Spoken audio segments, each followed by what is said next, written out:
Once upon a time, there was a mother and her two sons, and nothing could hurt them as long as they stayed connected to their home.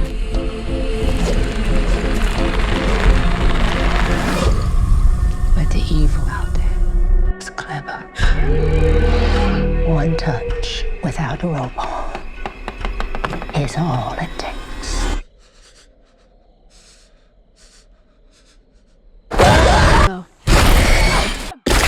After your rope broke, did you notice anything? Why are you asking all these questions? Mama never lied to us. That's what it wants you to think.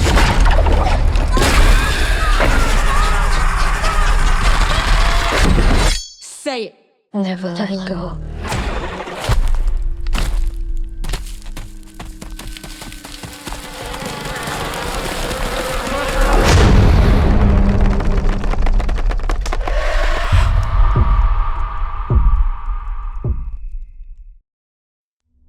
At the beginning of the movie, we hear a child narrating. First, it came to Mama as a snake. Then it took other forms to torment her. But Mama was a good little girl. She listened to her parents and always stayed on the rope. So, the evil couldn't touch her inside the house. Because if the evil touches you, it makes you do bad things.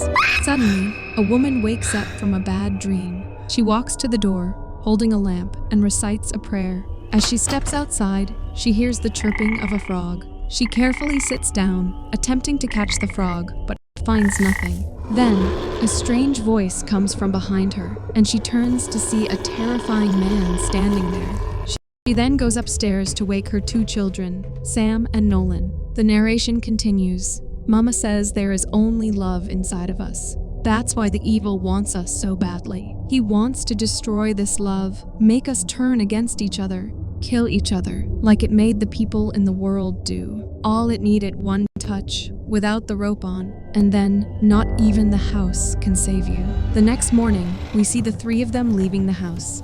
They tie the rope around their hands and say a prayer. Then, they each head into the woods, spreading out to search for food. And this marks the beginning of Chapter 1, The Rope is Your Lifeline.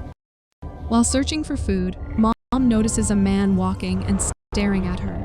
She ignores him and keeps moving. The child continues to narrate. Mama told us that even before the evil possessed everyone, the world was already bad. Grandpa built this place for Grandma, a blessed house, far away from the world's darkness, where the evil wouldn't be able to come in. But after a while, Grandma started to feel a presence in the woods, and she refused to leave the house anymore. So, Grandpa figured out how to tie the rope to the foundation of the house so she could finally go outside. Then we see Nolan climbs a tree to collect eggs, but notices they are broken. He spots one intact egg in the distance and tries to reach it, but his rope is too short. Determined, he begins to untie the rope when Sam suddenly appears and stops him. They move away, but as they walk, Nolan steps on Sam's rope, causing Sam to fall and injure his leg. Panicked, Nolan blows his whistle to call their mother. She rushes to them, but Sam starts hearing eerie noises from the surrounding woods. Nolan unties his own rope to help him. Their mother arrives, but her rope isn't long enough to reach them. Suddenly, an entity appears, moving toward the boys. Mom cuts her rope and rushes to her children, tying the rope around them to protect them from the entity. Only she can see it looming ominously behind them. Once they reach the house, Mom urgently instructs the children to recite a prayer to ensure the evil hasn't touched or possessed them. The children obey, reciting the prayer aloud. Afterward, Mom examines Sam's foot and discovers it is badly injured. The scene then shifts to the dinner table, where Mom shares a chilling story. She begins, "One time, the evil came to me as a little girl, crying for help. She was just at my rope's limit, her foot caught in a gopher hole. She was in pain, screaming. I kept telling myself it wasn't real, but the screams went on for days." Mom continues, "Every morning, I checked to see if the evil had given up, but she was always still there. I realized it wanted me to untie my rope and go near it. It wanted me to doubt myself." She says the evil is clever and patient. "One touch without the rope on, and it's gonna get you," she says. "Never let go." Kids repeats, "Never let go." Then we see their mother opening the cellar door. She asks Nolan, "Did you imagine?" Nolan replies, "Yes." She prompts, "Tell us about it." He says, "I imagined it was all gone. You, Sam, Coda, house. All I had left was darkness. I thought about birth in this house and how it keeps us safe every day. Then, I felt the darkness float away. Their mother smiles and says, "Look around and see how lucky you are. The evil cannot touch you here." She then turns to Sam and says it's your turn to cleanse your soul. As Sam steps into the cellar, she gently reminds him, "Lose us completely, and then find us again." With that, she closes the door. Later at night, Nolan asks Sam, "Did you notice anything strange after your rope broke?" "That was the first time we ever let go, and nothing changed," Sam replies. "'Cause evil didn't get us." Nolan asks, "Do you think Mom would have killed us? Like she killed Papa, Grandpa, and Grandma?" Sam says, "Evil touched them. She was protecting us." As time passes, whatever food they have stocked starts finishing, marking the beginning of the second chapter. How will I feed my children? We then see their mother in the woods, searching for an animal to hunt. Suddenly, she hears a crow nearby. As she approaches to hunt it, she sees the crow pecking at Nolan's face. He turns and looks at her. Startled, she glances again but only sees the crow. As she shoots, she is haunted by a vision of Nolan's ghost. Then she scrapes bark from a tree and, back at home, cooks it for her children. They all struggle to eat it. The next day, we see all three of them scraping the tree. Suddenly, Nolan senses movement nearby. As he moves to investigate, he is dragged toward a well by his rope. It's then he realizes it's nighttime, and he's outside the house without his rope. He hears the croaking of frogs and the rustling of leaves. Relief washes over him when he recognizes Coda, his dog. Just then, his mother grabs him and forces him to recite the prayer over and over, desperate to ensure he is still untouched by the evil. Later that night, Nolan tells Sam they need to leave the house. Sam responds, "Evil will catch us as soon as we take off the rope." Nolan reassures him, saying, "We can do this." Sam then asks, "What about Mommy?" Nolan replies, "We'll come back for her once we find something to eat." Sam insists, "Mom knows what's best for us." Nolan quietly responds, "I don't think she does anymore." Unbeknownst to them, their mother is listening to the entire conversation from outside. The next morning, their mother introduces them to an old camera and shows them photographs from a time before the evil ended the world. She explains that there's only one film left in the camera, and she's saving it for the right moment. Then, she mentions they are running out of food and suggests killing Coda, saying it could last them a month. Nolan protests, saying maybe it's safe to leave this place without the rope, since nothing happened to me last night.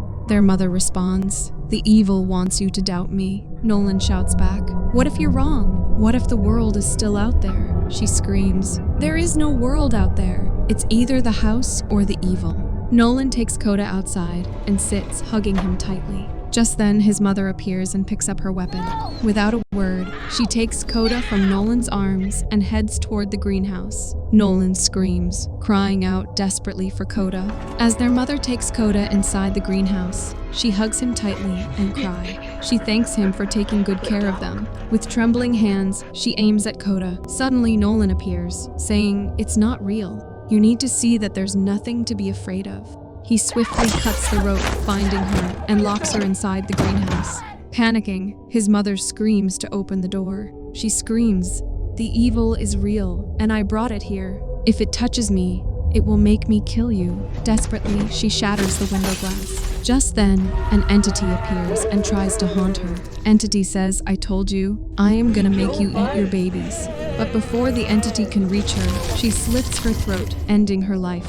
Sam bursts through the door, rushing to save their mother, but she's already gone. Frozen in shock, Nolan watches the lifeless form of their mother, and a chilling realization dawns on him. The evil is real. Everything his mom said was true. To survive, they must remain tied to the rope. And with this realization, Chapter 3 starts. What will become of us? Now, without their mother, Nolan and Sam struggle to survive. With no food left, Nolan brews pine needle tea and brings it to Sam to ease his hunger. Just then, Nolan notices that Sam's health is getting worse. The next day, determined to find food, Nolan ties all the ropes together and ventures deep into the woods. Eventually, he reaches a road, but the rope runs out, preventing him from going any farther. Desperate, he screams for help, but only silence answers. Dejected, he returns home, and a man appears from behind.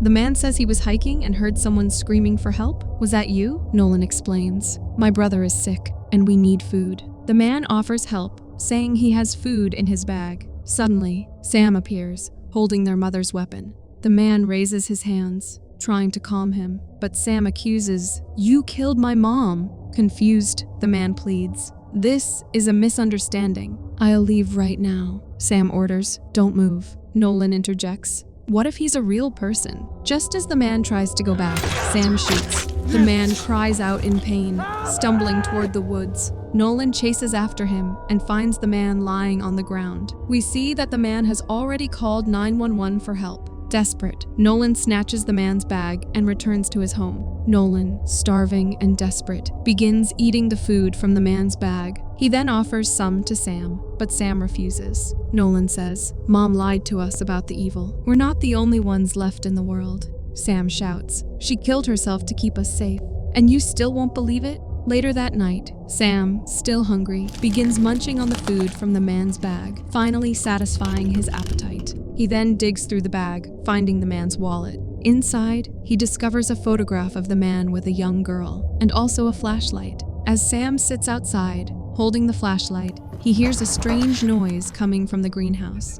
Curious, he goes to investigate. To his shock, he sees his mother inside, but when he enters, he's hit by a foul smell and finds nothing. Just then, a girl suddenly appears from behind, saying, "I'm looking for my dad. He told me to wait by the car, but he never came back. Have you seen him?" Sam shakes his head to say no. The girl looks at the flashlight in his hand and says, "That flashlight. It's my dad's." Her eyes widen in horror as she peers inside the greenhouse. She cries, "What have you done to him?" and runs away in terror. Without thinking, Sam runs after her. She races deeper into the darkness, but soon, Sam's rope grows short.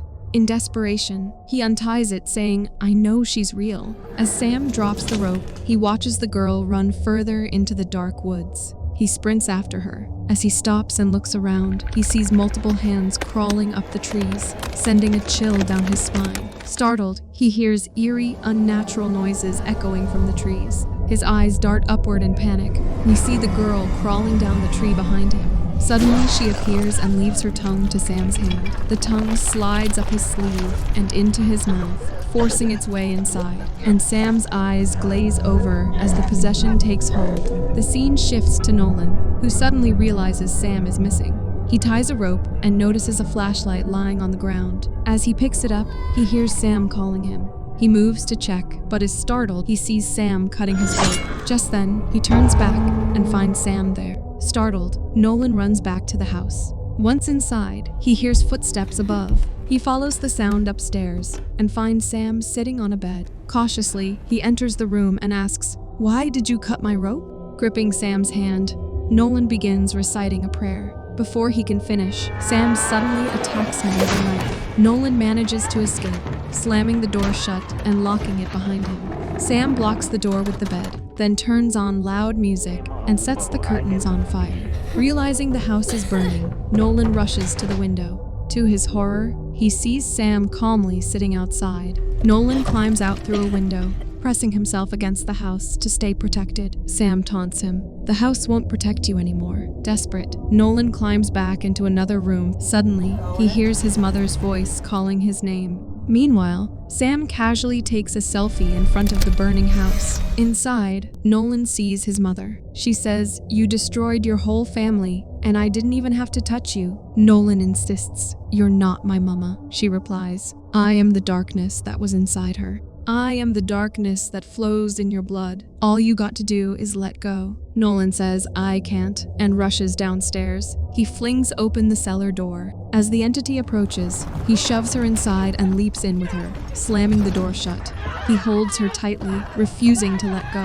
She thrashes, trying to escape, but Nolan begins reciting the prayer his mother taught him, and the entity starts to emerge from his mother's body, revealing its monstrous, true form.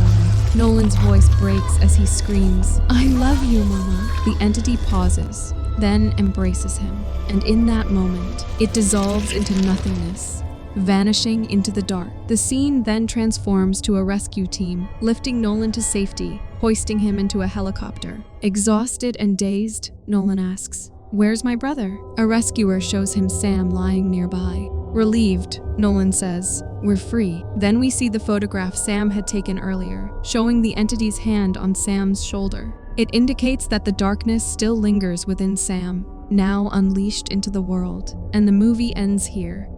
Thanks for watching. If you enjoyed the chills, hit that like button, subscribe, and turn on notifications so you never miss a scare. Until next time, stay spooky.